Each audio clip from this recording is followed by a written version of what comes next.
fondamentale. Les intérêts s'entrechoquent, vous le savez mieux que moi, les intérêts des acteurs politiques, ils s'entrechoquent. Chacun cherche une visibilité. La télévision, la radio, la presse écrite, c'est où ce sont des enjeux de pouvoir. C'est pour cela donc, nous qui animons les différentes émissions, qui produisons les différents reportages, mais aussi qui commentons, parce que quand on commente aussi, je pense qu'il faut un minimum de sincérité de l'honnêteté. C'est important. J'ai l'habitude de dire, et comme on le dit d'ailleurs, il n'y a pas d'objectivité en journalisme, mais il y a l'honnêteté et la sincérité. Et c'est fondamental. On ne peut pas exercer aussi noble métier et ne pas avoir ces valeurs au quotidien, parce que sinon, ça devient dangereux et catastrophique.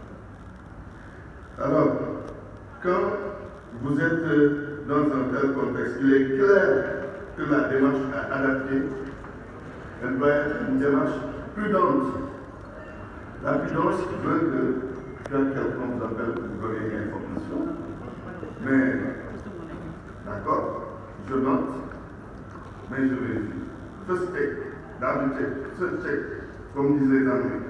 Vérifier 3 fois. Il y a l'image même du triangle. L'image du triangle, je ne vous apprends absolument rien. Mais c'est bon à répéter, il faut le répéter. Il faut le répéter et je crois que vous tous, vous savez ce que vous devez faire.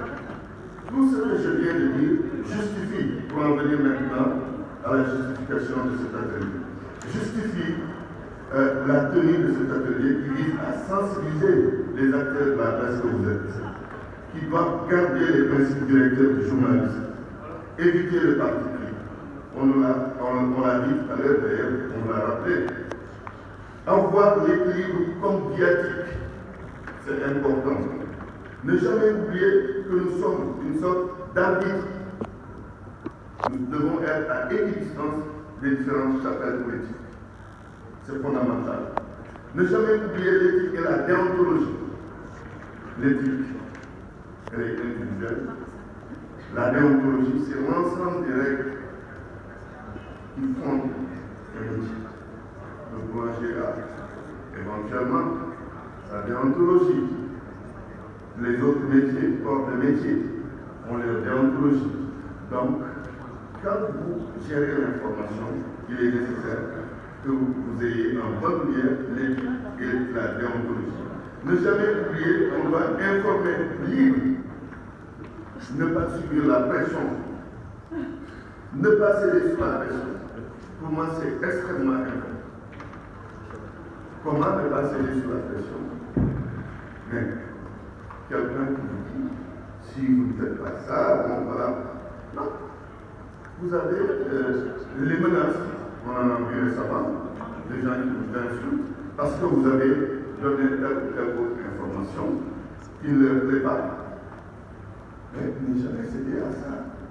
Référez-vous à vos supérieurs hiérarchiques quand cela se passe ou quand une telle situation se produit. Vous avez aussi les organisations qui défendent les intérêts des journalistes, entre autres. Alors, le thème qui nous réunit aujourd'hui ne doit pas seulement être valable pour cette période électorale que nous allons vivre dans moins de 40 jours. C'est au quotidien que la gestion de l'information doit se faire selon les règles de l'art, les principes fondamentaux du journalisme. C'est avant, pendant et après l'élection présidentielle du 25 février 2024. Vous devez le retenir définitivement. Et je suis convaincu que vous le savez mieux que moi. C'est vrai que nous allons vers un contexte où il y aura encore un certain foisonnement, un certain frémissement. Il y aura un bouillonnement dans la classe politique. Parce que les enjeux dictent ou vont dicter cette situation que nous avons vivre. Nous avons connu cela il y a des années. Je parle sous le contrôle de certains de mes aînés, Mamadou Tchor et éventuellement Ibrahim Issa, avec qui j'ai fait le terrain pendant des années, quand il était reporter à Sud Quotidien, à l'époque j'étais reporter à Walfadjri.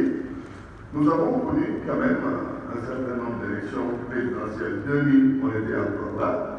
2007, on était là. 2012, on était là. 2019, on était encore là. Et 2024. Donc,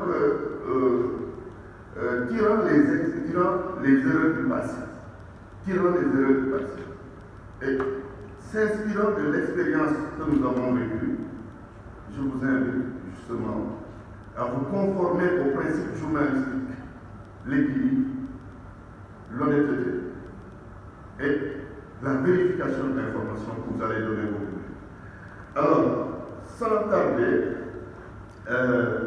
nous allons entamer le premier panel qui porte sur les principes fondamentaux du journalisme. Je le rappelle encore une fois, c'est des principes qui doivent être quotidiens, avant, pendant et après l'élection du